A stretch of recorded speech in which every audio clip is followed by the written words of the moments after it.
وَأَنزَلَ التَّوْرَاةَ وَالْإِنْجِيلَ کہ نازل کی گئی آپ پر، یعنی اے حبیب صلی اللہ علیہ وسلم آپ پر یہ کتاب حق کے ساتھ تصدیق کرنے والی ہے جو آپ کے ہاتھ میں ہے، اور یعنی قرآن، اور جو نازل کی تورات اور انجیل، ان کی تورات اور انجیل کی تصدیق کرنے والی ہے کون؟ قرآن مجید۔ یہ ہے اس کی عظمت۔ قرآن حکیم نہ صرف حق پر مبنی کتاب ہے بلکہ اب یہی کتاب حق و باطل میں فرق کی کسوٹی ہے، یعنی کہ اب تورات، اب زبور اور اب انجیل جو ہے وہ منسوخ کر دی گئی، اب قرآن مجید ہی چلے گی قیامت تک کے لیے، ٹھیک ہے؟ تو جو لوگ ابھی تک تورات پکڑ کے بیٹھے ہیں یا انجیل پکڑ کے بیٹھے ہیں یا زبور پکڑ کے بیٹھے ہیں، وہ لوگ بہت بڑے نعمت سے محروم ہیں۔ ایک بچہ کہہ رہا ہے میں پہلی کلاس میں بیٹھوں گا، مجھے تو پہلی کلاس ہی پسند ہے، اور ایک بچہ کامیاب ہو گیا، ماسٹرز کی ڈگری تک پہنچ گیا، قرآن پکڑ کے بیٹھا ہے، تو کون کامیاب ہوا بتائیں؟ پہلی کلاس والا یا ماسٹرز کی ڈگری والا؟ ہم؟ اللہ تعالیٰ جانتا ہے نا کہ پہلی کلاس والوں کو کیا کیا دینا ہے، دوسری کلاس والوں کو کیا دینا ہے، تیسری کلاس والوں کو کیا دینا ہے، چوتھی کلاس والوں کو کیا دینا ہے۔ پہلی کلاس میں جو ہے میٹرک ہو گیا، دوسری کلاس میں ایف اے ہو گیا، تیسری کلاس میں بی اے ہو گیا، اور چوتھی کلاس میں ماسٹرز کی ڈگری مل گئی، تو کامیاب کون ہوا؟ میٹرک والا۔ یہی مثال ہے، سمجھنے والوں کے لیے اشارہ ہی کافی ہے۔ قرآن حکیم نہ صرف حق پر مبنی کتاب ہے بلکہ اب یہی کتاب حق و باطل میں فرق کی کسوٹی ہے۔ اس میں کچھ آیات بالکل واضح یعنی محکمات ہیں جو قرآن کی تعلیمات کی بنیاد ہیں، ٹھیک ہے؟ ہر بات سمجھ میں آتے تھے، اللہ تعالیٰ نے روزے فرض کیے، تم پر نماز فرض کیے، درمیانی نماز کا خیال رکھو، وضو ایسے کرنا، وضو کے لیے پانی نہیں تو تیمم کر لو، کیسی صاف واضح آیاتیں ہیں نا، زکوٰۃ ادا کرو، میراث کو اس طرح سے بانٹو، سب صاف واضح آیات ہیں نا، ان کو کہتے ہیں آیات محکمات، قرآن کی تعلیمات، قرآن کی تعلیمات کی بنیاد ہیں۔ کچھ دوسری آیات ہیں جو متشابہات میں ہیں، متشابہ، شوبے میں ڈالنے والی، شوبے میں ڈالنے والی، تو مومن جو ہے ان شوبے میں نہیں پڑتا، سمے نہ واتانا، بس ٹھیک ہے صحیح گزر جاتا ہے اس سے، یعنی ہماری ناقص عقل کے لیے انہیں سمجھنا مشکل ہے۔ اب قرآن مجید میں آیا کہ حضرت موسیٰ علیہ السلام نے اللہ سے کہا کہ میں تجھے دیکھنا چاہتا ہوں، اللہ تعالیٰ نے کہا تو مجھے نہیں دیکھ سکتا، انہوں نے کہا کہ میں آپ کو دیکھنا چاہتا ہوں یا اللہ، تو اللہ تعالیٰ نے کہا اچھا میرے پیارے بندے، تو فلاں پہاڑ کے قریب آ جانا، میں اپنی تجلی کروں گا، اگر تو دیکھ سکے تو دیکھ لیو۔ موسیٰ علیہ السلام جب اللہ تعالیٰ نے اپنی تجلی ابھی کی ہی تھی تو وہ ریزہ ریزہ ہو گیا پہاڑ، اور بے ہوش ہو گئے، غشی کھا کر بے ہوش ہو گئے، غشی کھا کر بے ہوش ہو گئے، ہوش آیا تو فوراً استغفار کی، اللہ معاف کر دے مجھے معاف فرما دے میرے مولا۔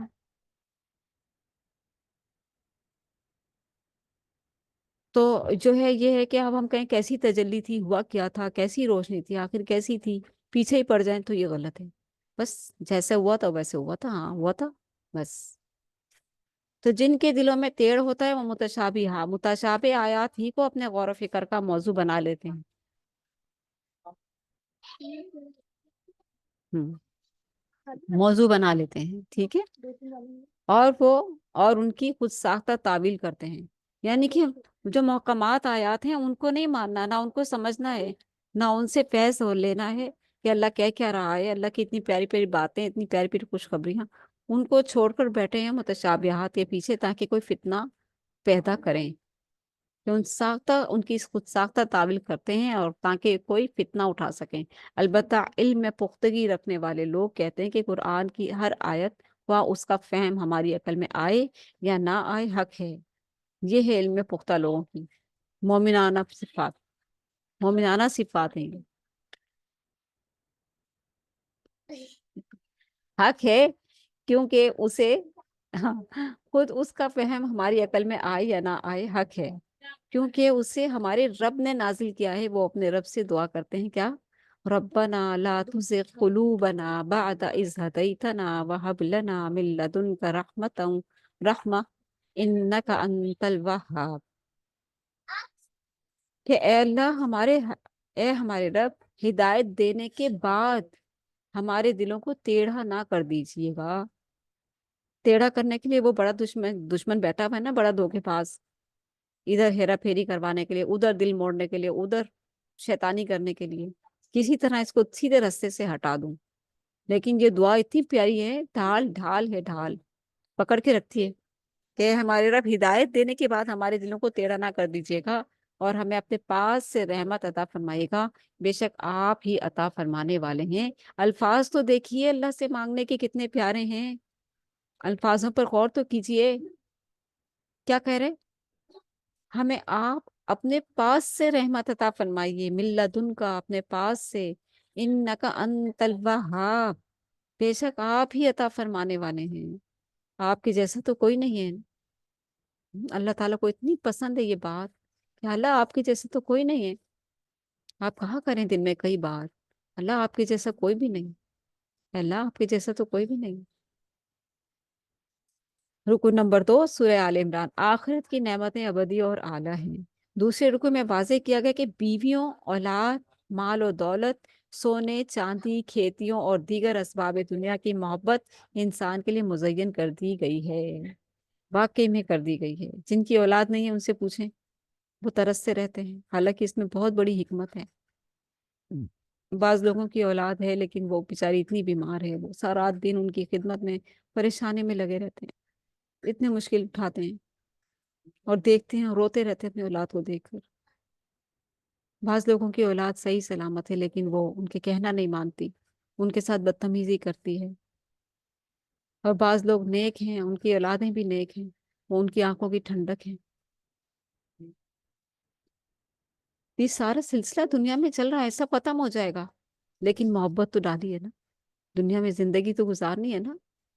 اللہ تعالیٰ نے رشتے بنائے، ماں باپ، بہن بھائی، شوہر، بیٹے بیٹیاں، یہ ساری چیزیں. لیکن اس کے ساتھ ساتھ اللہ نے کہا کہ مجھے نہ بھول جانا، میں تمہارا رب ہوں، میں نے تمہیں دیا یہ سب کچھ، مجھے نہ بھول جانا. اور جو ہمیں یہ ساری نعمتیں عطا کرتے ہیں ہم اسی کو بھلا دیتے ہیں.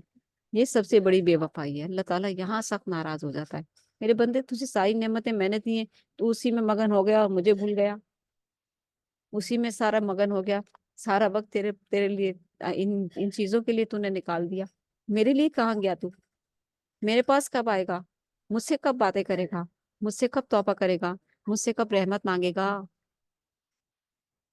کب آئے گا میرے پاس؟ اللہ دیکھتا رہتا ہے. جب بندہ نہیں آتا تو پھر اللہ تعالیٰ خود کھینچ کر لے آتا، خود کھینچ کر لاتا ہے. کدھر جا رہا ہے؟ ادھر آ. کہاں جائے گا تو؟ مجھے چھوڑ کر کہاں جائے گا؟ بھول گیا مجھے؟ میں نے تجھے اتنی نعمتیں دی، بھول گیا تو مجھے؟ کدھر جا رہا ہے؟ ادھر آ ذرا. تو اللہ تعالیٰ پھر کھینچتا ہے رسی. رسی کیسے کھینچتا ہے؟ پھر کوئی تکلیف آتی ہے، کوئی آزمائش آتی ہے، کوئی مشکل آتی ہے، کوئی پریشانی آتی ہے، کوئی ڈپریشن آتا ہے. ایک تو جو اللہ تعالیٰ سے لا تعلق ہوئے ہوتے ہیں نا شکر ہے، ان کے اوپر بھی آزمائش آتی ہے، اور جو اللہ تعالیٰ کے بہت قریب ہوتے ہیں ان پہ بھی بہت آزمائشیں آتی ہیں. یہ مت سمجھیے گا کہ ہم کہیں اللہ سے دور ہیں تو شاید ہم پر آزمائشیں آ گئی ہیں. جو واقعی میں لا تعلق ہوئے ہوتے ہیں، دنیا کے بزنس میں لگے ہوئے، نماز نہیں پڑھی کبھی، کبھی اللہ کو یاد نہیں کیا، کبھی روئے نہیں، ان پر بھی آزمائش آ جاتی ہے. ان کی رسی اللہ کھینچتا ہے اپنے پاس کرنے کے لیے. ٹھیک ہے. جیسے ماں اپنے بچے سے بہت پیار کرتی ہے، سارا دن بچہ ماں کے پاس ہی نہیں آیا، ماں اپنے بچے کو سینے سے لگاتی ہے نا، دن میں کتنی بار پیار کرتی ہے، چومتی ہے، سینے سے لگاتی ہے، ٹھنڈک ملتی ہے اس کو. بچہ سارا دن باہر کھیل رہا ہے، مستی میں لگا ہوا ہے، ماں دیکھ رہی کب آئے گا گھر، آئے نہیں، کب آئے گا گھر، آئے نہیں، پتہ نہیں کدھر رہ گیا، آئے نہیں. آئے نہیں. آتا ہے تو دو چماٹے لگا دیتی ہوں، کدھر مر گیا تھا، کدھر گیا ہوا تھا. تو یہ رسی کھینچنا ہی تو ہے، اور کیا ہے. پھر اس کو سینے سے بھی لگا لیتی ہے، پیار بھی کرتی ہے، چپ بھی کراتی ہے، رلاتی بھی ہے اور چپ بھی کراتی ہے. یہ مثالیں ہیں سمجھنے کے لیے. انسان کے لیے امتحان یہ ہے کہ وہ کہ آیا وہ ان دینی دنیاوی محبتوں کو ترجیح دیتا ہے یا آخرتی نعمتوں کا طلبگار بنتا ہے. ان دنیاوی نعمتوں کو محسوس کرے، محبت کرے، پیار کرے، وقت اچھا بنائے، لیکن اللہ کو نہ بھولے. اللہ تیرا شکر، الحمدللہ، نماز کا ٹائم ہو گیا، چلو نماز پڑھیں، قرآن پڑھیں، آؤ اللہ سے جڑے رہیں. ان نعمتوں کے ساتھ اللہ سے جڑے رہیں، اس کو نہ بھولیں بس. تو پھر دنیا بھی اچھی ہو جائے گی اور آخرت بھی اچھی ہو جائے گی انشاءاللہ. ٹھیک ہے. دنیاوی نعمتیں وقتی اور گھٹیا ہیں.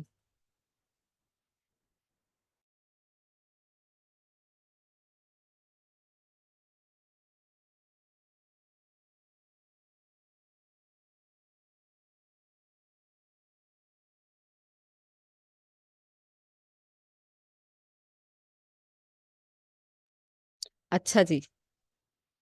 تو دنیاوی نعمتیں کیا ہیں؟ وقتی اور گھٹیا ہیں. وقتی اور گھٹیا بھی کہا ہے ان کو. ٹھیک ہے. انسان کے لیے امتحان یہ ہے کہ وہ آیا وہ ان دنیاوی محبتوں کو ترجیح دیتا ہے یا آخرت کی نعمتوں کا طلبگار بنتا ہے. یعنی کہ آخرت کی فکر کے ساتھ دنیاوی چیزوں سے آپ لطف اندوز ہو سکتے ہیں. ایسا نہیں کہ ساری چیزیں چھوڑ چھاڑ کر آپ بیٹھ جائیں بس کسی غار میں جا کے، کسی پہاڑ پہ جا کے، کسی جنگل میں جا کے کہ نہیں نہیں آخرت کا طلبگار بننا ہے مجھے. نہیں، ایسا بھی نہیں ہے. بیلنس. دونوں دین دنیا دونوں. دنیاوی نعمتیں وقتی اور گھٹیا ہیں، یہ بھی ذہن میں رکھنا ہے. اللہ تعالیٰ نے بتا دیا ختم ہو جائے گا سب کچھ. کوئی چیز نہیں ہے تو اس کی تمنا اتنی نہ کریں. ختم ہو جائے گا. وہ ہے نا دوسرا جہان، وہاں ہر چیز مل جائے گی. ہر تمنا پوری ہونے والی ہے وہاں پر. نیک بندوں کی ہر نعمت مل جائے گی وہاں پر. جب وہاں ملیں گی تو ہم کہیں گے یا اللہ تو نے ہمارے لیے اتنی نعمتیں رکھی ہوئی تھی. ہم کتنے آخرت کو بھولے ہوئے تھے. ہم دنیا میں ڈیپینڈ کیا ہوا تھا. تو نے تو ہمارے لیے یہاں پر ہر چیز رکھی ہوئی ہے. یا اللہ تیرا شکر ہے. تو دنیا کی نعمتیں وقتی اور گھٹیا ہیں.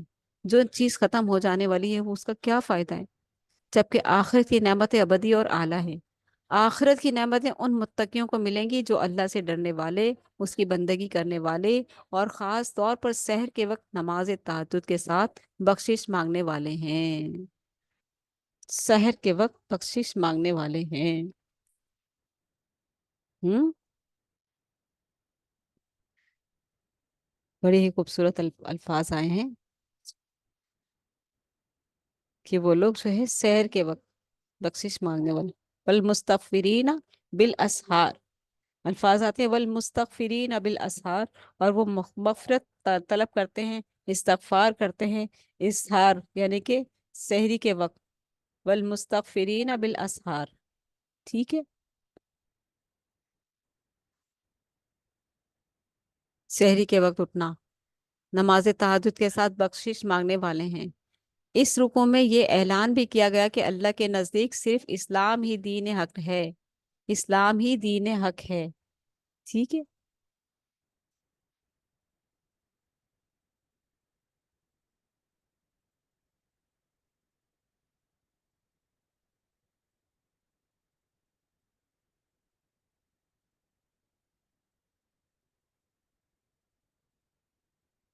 ان الدین عند اللہ الاسلام. بے شک اسلام ہی حق ہے. ہاں چلی گئی آئی.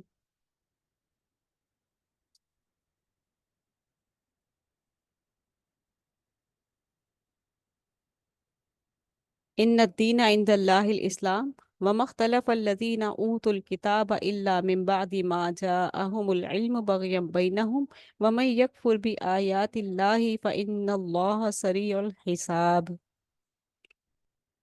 کہ اللہ کے نزدیک اسلام صرف اسلام ہی دین حق ہے جو زندگی کے انفرادی و اجتماعی تمام معاملات کے لیے ہدایت دیتا ہے. چونکہ دیگر الہامی مذاہب میں تحریف ہو گئی. ذکر آئے ہیں نا تورات، زبور کا، انجیل کا. ابھی ہم پڑھ کے آئے نا. اس میں کیا ہو گئی؟ تحریف ہو گئی، بدل دی گئی چیزیں. اس لیے اللہ کی نگاہ میں ان کی حقانیت ختم ہو چکی. یعنی کہ اس بات کو سمجھ لو کہ اب تورات، زبور، انجیل کی کوئی حیثیت باقی نہیں بچی. اب قرآن ہی موجود ہے قیامت تک کے لیے. اسی کو تھام لو، اسی سے ہدایت حاصل کرو، کامیاب ہو جاؤ گے. رکو نمبر 3، مومن کافروں کو دوست نہ بنائے. مومن کافروں کو دوست نہ بنائے. تیسرے رکو میں نصیحت کی گئی کہ مومنوں کو چاہیے کہ وہ مومنوں کے مقابلے میں کافروں کو دوست نہ بنائے. جس نے ایسا کیا اس کا اللہ سے کوئی تعلق نہیں. یہ بہت خطرناک بات ہے. آپ دوست کر لیں، چلو ہم ان سے دوستی کر لیتے ہیں، آ رہے ہیں جا رہے ہیں، ان کے طریقے اپنا رہے ہیں، اور اللہ کو ناراض کر دیا. اللہ کہہ رہے میرے ان سے کوئی تعلق نہیں. تو ایسی چیزوں سے بچیں. ہاں اگر جان کو خطرہ ہو پھر ظاہری طور پر دوستی کی جا سکتی ہے، یہاں پر یہ آسانی کر دی گئی، لیکن بہتر ہے کہ انسان کافروں سے ڈرنے کے بجائے اللہ سے ڈرے اور عزیمت کی راہ اختیار کرے۔ ٹھیک ہے، رکن نمبر 4، اللہ بغیر اسباب سے بھی عطا کرتا ہے، بغیر اسباب کے بھی عطا کرتا ہے۔ ٹھیک ہے، ایک تو ہم نے دعا کی، اللہ تعالیٰ نے عطا کر دیا، ایک ہمیں ایک بہت بڑی نعمت ملنے والی ہے اور ہم نے اس کے لیے دعا بھی نہیں کی اور وہ ہمیں مل گئی۔ ٹھیک ہے، تو وہ کون سی بڑی نعمت ملی تھی، کن خاص لوگوں کو ملی تھی، اب ہم دیکھتے ہیں۔ چوتھے رکو میں بیان کیا گیا کہ حضرت مریم سلام علیہا کی والدہ نے یہ نظر مانی کہ میرے ہاں جو بھی اولاد ہوگی، ظاہر ہونے سے پہلے تو کسی کو پتہ نہیں ہوتا کہ بیٹا ہوگا یا بیٹی ہوگی، میرے ہاں جو بھی اولاد ہوگی میں اسے خدمت دین کے لیے وقف کر دوں گی۔ عیسائیوں میں یہ چل رہی تھی چیز، ایسی نظر ماننے والوں کے ہاں بیٹے کی ولادت ہوتی تھی عموماً، لیکن اللہ نے انہیں حضرت مریم سلام علیہا جیسی عظیم بیٹی عطا فرمائی۔ اللہ نے ساتھ ہی بشارت دی کہ اس بیٹی جیسا کوئی بیٹا ہو ہی نہیں سکتا۔ سبحان اللہ، اس بیٹی جیسا کوئی بیٹا ہو ہی نہیں سکتا، یہ چنیدہ بچی ہے، یہ چنیدہ بچی ہے، مریم سلام علیہا چنیدہ بچی ہے، اللہ تعالیٰ نے انہیں چنا، تمام عورتوں پر ان کو چنا، اللہ نے اسے تمام جہان کی عورتوں پر فضیلت دی ہے، مریم علیہ السلام کو، مریم سلام علیہ کو تمام جہان کی عورتوں پر فضیلت دی ہے۔ حضرت مریم سلام علیہ کو خدمت دین کے لیے وقف کر دیا گیا اور حضرت زکریہ علیہ السلام کی کفالت میں انہیں دے دیا گیا۔